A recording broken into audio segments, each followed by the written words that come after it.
साथीभाइ दर्शन नमस्कार। कसलाई कस्तो लाग्छ विचार गर्नु होला। आज फेब्रुअरी 8 2026 मा यो ह्यारिसबर्गमा एक्जिट 77 को फ्लाइङ जेमा बसेको बेलामा अब गलेको बेलामा यही टाइमको अनि यो के छ है के को मासु पत्ता लगाउनुहोस् है साथीभाइहरू। ल के को मासु पत्ता लगाउनुहोस्। अब बाहिरको खाना चाहिँ मलाई सक्दिनँ म चाहिँ। जसले बाहिरको खानुहुन्छ खानुहोस्, तपाईँहरूको आफ्नो इच्छा हो।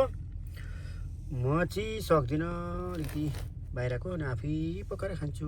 छैन बाहिरको खाना सकिँदैन, महँगो पनि छ बाहिर। आफूले नि बनाएर खाने गरेको छु साथीभाइ।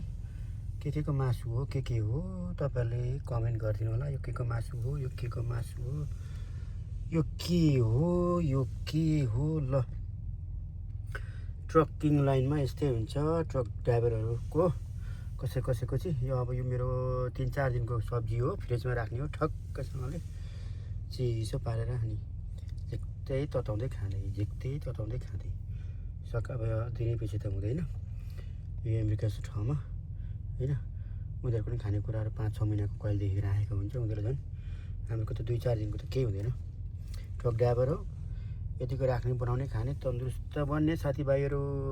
तपाईँहरूलाई आफैलाई ट्रकमै बनाएर खान मन लाग्छ भने खानुहोस्। टाइम भएकोमा 2-4वटा भेराइटी बनायो अनि यस्तो बट्टा यो खालको बट्टा चाहिने छ फ्रिजमा ठक्कै आँट्छ क्या। ठुलो पनि होइन, यो चाहिँ मेरो यसले ठाउँ गर्छ। यस्तो फ्ल्याट चाहिन्छ क्या, यस्तो फ्ल्याटहरू यसले चाहिँ धेरै स्पेसहरू सेभ गरिदिन्छ। खापमा चाहिँ खाप 2टा आँट्छ। यो ठुलो चाहिँ एउटाले ओकुपाई गरिदिन्छ अनि अर्को नआँट्न पनि सक्छ। त्यही भएर साथीभाइ यो मासु के को हो पत्ता लगाउनुहोस्।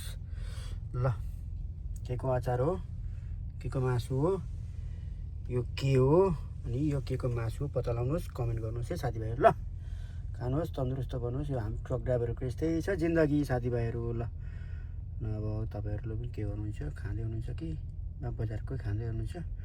म चाहिँ पिज्जा सिजा भन्दा पनि कुखुरा खुट्टाहरू भन्दा पनि यो बढी मन पराउँछु। यस्तै खाना तपाईँहरू पनि खानु होला।